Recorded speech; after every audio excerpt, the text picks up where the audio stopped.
जय जवाहर संगवारी हो। मैं हूं आपन के संग ललिता चक्रधारी और आपन देखत हो न्यूज़+21। चलक नजर डालथन बिहिनिया के 10 बड़े खबर में।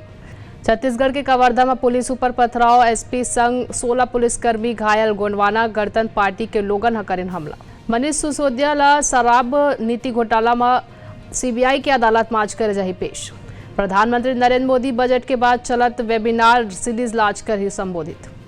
पुष्कर में अंतर्राष्ट्रीय होली महोत्सव शुरू हो ही 7 मार्च तक चली। देश में पहली बार महिला प्रीमियर लीग यानी वुमेन आईपीएल के आज हो ही शुरुआत। ममता बनर्जी के खिलाफ अपमानजनक टिप्पणी करे में कांग्रेस नेता कौस्तव बागची गिरफ्तार। ऑस्ट्रेलिया के प्रधानमंत्री एंथनी एल्बनीज 8 ले 11 मार्च तक भारत दौरा में रही। उज्जैन में विराट कोहली और अनुष्का शर्मा बिहिनिया ले महाकाल मंदिर पहुंची। भस्म आरती में हुई शामिल। सोना खरीदे और बेचे के नियम बदल ही 1 अप्रैल ले 6 अंक वाले हॉलमार्क ही हो ही मान्य। एलन मस्क के खिलाफ धोखाधड़ी के आरोप में अंधेरी कोर्ट में शिकायत दर्ज हुई।